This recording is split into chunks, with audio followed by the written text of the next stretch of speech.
그런데도 결국 2년 반 만에 퇴사를 하게 된 결정적인 이유가 세 가지가 있어요. 뭔가 정말 얘가 계시를 받은 것처럼 그 글자를 보자마자 퇴사를 해야겠다 굳게 마음을 먹었거든요. 그래서 제가 생각했을 때 생퇴사해도 괜찮은 사람의 특징은 이런 게 있는 거예요. 안녕하세요. 저는 27살, 97년생 부산에 살고 있는 사람이고 지금 백수입니다. 제가 최근에 기사를 보다가 일도 안 하고 구직 활동도 안 한 채로 시간을 보내는 청년 인구가 8만 명을 도래했다고 해서 저 내 얘기 아니야? 싶어서 지금 영상을 찍고 있고요. 제가 다녔던 회사에 대해서 먼저 말을 하자면 저는 2021년도에 인턴으로 입사했고 2002년도에 정식 입사를 하여서 한 2년 반 정도 근무를 했고요. 대기업의 그룹사였고 2023년도 그러니까 작년도 원천 징수 영수증 기준 연봉이 5,500만 원 정도 였어요. 계약 초봉은 4,400 정도였던 것 같아요. 잘 기억은 안 나는데 아무튼 직무는 그냥 문과 직무였는데 그냥 수출, 무역, 물류 그런 종류 중에 하나의 직무라고 보시면 됩니다. 사실은 네임밸류랑 연봉만 보고 왔죠. 연봉이 대기업으로 치면은 그렇게 높은 편은 아닌 것 같지만 뭔가 다른 중견이랑 중소에 비해서는 확실히 높은 편이니까 직무 같은 것도 제 전공과 전혀 연관이 없고 제가 그 관련 자격증이 있는 것도 아니었는데도 운 좋게 들어가게 돼서 2년 반 동안 그냥 참았거든요. 3년 경력 채우고 경력직으로 나가자라고 생각을 하고 참았는데 그런데도 결국 2년 반 만에 퇴사를 하게 된 결정적인 이유가 세 가지가 있었어요. 일단 첫 번째로는 최탈의 후유증입니다. 올해 상반기에 진짜 가고 싶던 회사에서 최종 탈락을 했어요. 전에 다녔던 회사랑은 산업적으로 연관도 전혀 없고 제가 일을 하고 있었던 직무와도 한 60%의 연관성? 좀 비슷한 일을 하긴 하지만 그냥 생각 없이 넣었거든요. 그 회사는 뭔가 취준생들에게 정말 약간 넘버원 워너비로 꼽히는 그런 회사이기 때문에 정말 아무 생각 없이 넣었는데 운 좋게도 서류를 합격하고 1차를 합격하고 최종까지 간 상황에서 떨어지게 됐거든요. 근데 이 후유증이 진짜 너무 커서 거의 상사병처럼 거의 죽을 만큼의 그런 고통? 거의 버림받은 후유증이 너무 컸는데 제가 지금 만으로 27살이고 한국 나이로는 28살이다 보니까 다시 중고 신입으로 도전하기 위해서 기회가 많이 남지 않았다고 생각이 들었어요.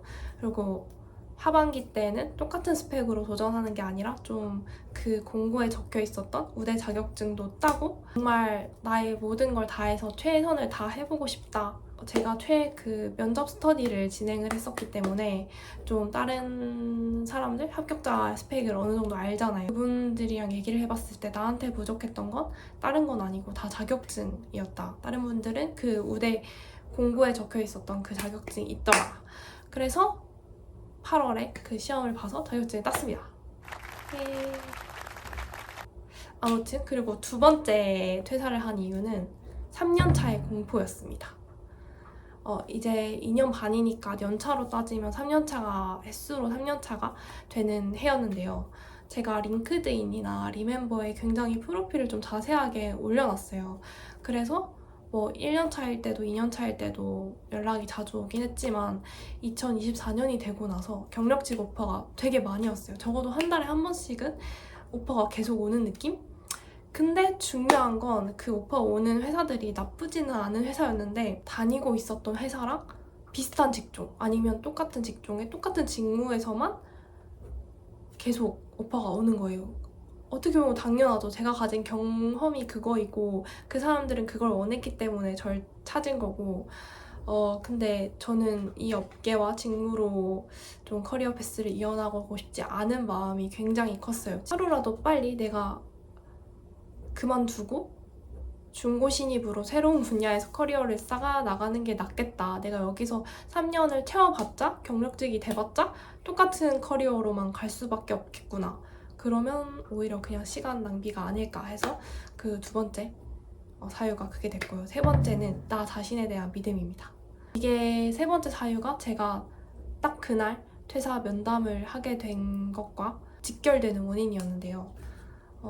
분명히 학교나 회사처럼 나 자신을 속박하는 게 없으면 게을러지는 사람들이 있거든요. 근데 저는 재수도 해봤고 휴학도 해봤기 때문에 혼자서 내가 시간 운영을 되게 잘 해나가는 타입이라는 걸 기존에 알고 있었어요. 근데 이게 회사를 3년 동안 다니다 보니까 퇴근하고 집에 오면 누워있고 주말에 누워있고 핸드폰 보고 유튜브 보고 이런 생활이 계속 되다 보니까 내가 다시 퇴사를 해도 자격증 공부라던가 어학 공부를 할 수 있을까에 대한 자신감이 많이 내려갔었거든요. 근데 제가 3월 공채에 가고 싶은 회사가 있었다고 했잖아요. 그 최종 발표가 5월 어버이날 직후였나? 어쨌든 5월 초쯤에 발표가 났는데 제가 그걸 보고 진짜 너무 가슴이 아파서 바로 자격증 시험에 등록을 했어요. 원래는 좀 그래도 공부 기간이 필요한 자격증이고 저는 전공자도 아니지만 어쨌든 자격증 시험에 등록을 하고 일주일 동안 정말 열심히 공부했단 말이죠. 퇴근하고 바로 카페 가서 4시간 공부하고 그거를 5일 반복하고 시험 전날에는 아예 하루 연차를 써서 아침에 도서관 가서 밤 11시, 12시까지 공부를 하다가 다음날 시험 치러 가는 이 루틴을 반복했어요.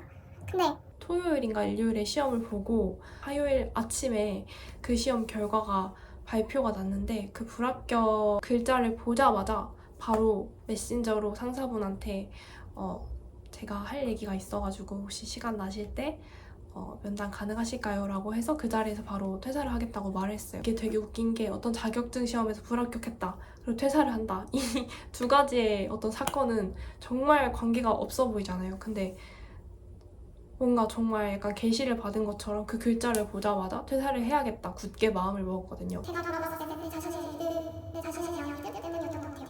뭔가 나는 이렇게 열심히 하려는 노력과 의지가 있는 사람이고 나에게 조금의 더 시간이 주어진다면 더 많은 것들을 할 수 있겠다 라고 생각이 들어서 딱 퇴사 말씀을 드리고 한 달하고 일주일 정도 후에 퇴사를 했습니다.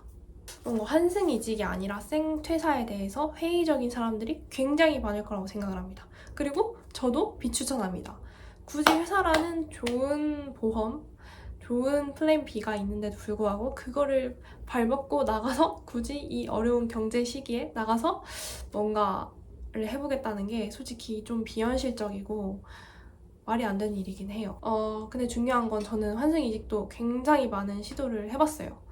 회사를 다니면서 항상 제가 한 모든 일에 대해서 포트폴리오도 정리를 해놨었고 어학 점수도 계속 갱신을 했었고 실제로 두세 군데는 면접을 보러 가기도 했어요.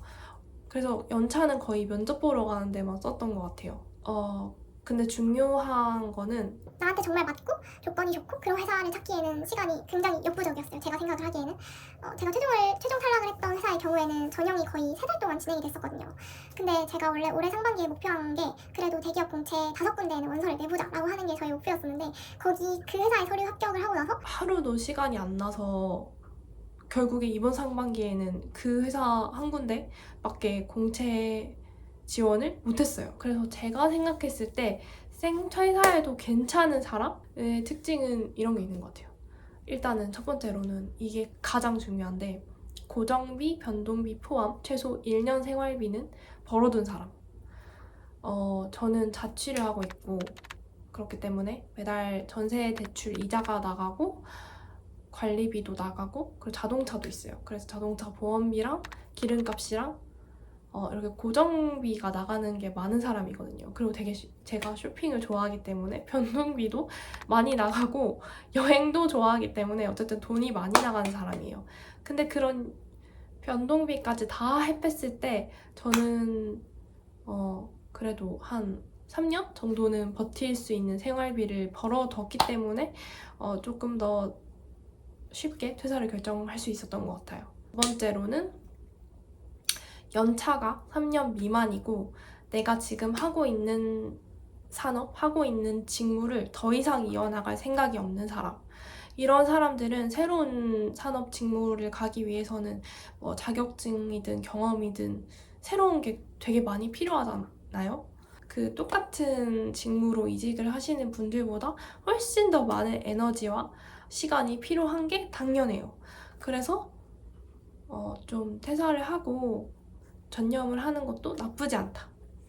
그리고 세 번째로는 저처럼 과거에 재수나 휴학처럼 어딘가에 속박되지 않고 나 혼자 시간을 운영하고 관리를 해본 경험이 있고 그때 되게 성과가 좋았던 사람. 생각보다 뭔가 혼자 있을 때 시간 관리가 잘 안 되는 사람이 많은 것 같아요. 혼자서 뭔가를 하는 거에 능숙했기 때문에 지금 백수일 때도 나름대로 어떤 규칙을 가지고 효율적으로 굉장히 많은 것들을 할 수 있었거든요. 2개월 동안. 퇴사를 하고 뭐 했는지에 대한 거에 대해서는 다음 영상에서 말씀을 드리도록 할게요. 마지막으로 명확한 목표가 있고 내가 지금 그 목표에 다가가기 위해서 뭐가 부족하고 그 부족한 걸 채우기 위해선 뭘 해야 되는지가 명확한 사람. 제가 백수가 난 후로 느끼는 게 정말 이게 시간을 꽉 잡고 있지 않으면 어영부영 진짜 잘 흘러가더라고요, 시간이. 저도 벌써 이렇게 2개월이 됐다는 게 믿기지가 않아요. 그리고 찐 마지막으로 또 중요한 게 이 제가 말한 모든 거에 해당이 안 되더라도 지금 정신적으로 문제가 있는 사람. 이유가 무엇이든 간에 직장에서 정말 내가 정신적으로 우울해지고 피폐해질 정도로 힘들다면 저는 벗어나는 것도 하나의 방법이라고 생각을 합니다. 물론 뭔가 정신병원을 다니던가 아니면은 회사에서 팀을 옮겨달라고 할 수도 있겠지만 그 정신적으로 힘든 분들이 그런 대안들을 이미 다 안 해봤을까요? 이미 다 해봤는데 방법이 없었겠죠. 뭔가를 내가 열심히 이렇게 그거에서 벗어나려고 노력을 했는데 안 된다. 그러면은 빨리 거기서 그 환경에서 벗어나서 또 새로운 한 걸음을 위해서 시간을 소중하게 쓰는 것도 하나의 방법입니다. 아무튼 그렇게 해서 제가 오늘 제가 왜 퇴사를 했는지 그리고 왜 환승이직이 아니라 생퇴사를 했는지 생퇴사를 해도 괜찮은 사람은 어떤 사람이 있는지를 얘기를 해봤는데요. 제가 퇴사를 7월에 하고 2개월 동안 진짜 많은 것들을 했거든요. 되게 그래서 뿌듯한데 그거에 대해서도 다음 영상에서 꼭 말을 하고 싶고 그리고 지금 퇴사를 고민 중이거나 퇴사를 했거나 아니면 직장을 찾고 있는 분들이라면 댓글에 꼭 그런 본인의 이야기를 써서 같이 얘기해보고 싶어요. 저도 되게 궁금하거든요. 다른 사람의 이야기가. 아무튼 네. 이 영상이 굉장히 유익하셨다면 좋아요를 눌러주시고 유익하지 않았다면 안 누르시면 됩니다. 그리고 저는 다음 영상에서 돌아오겠습니다.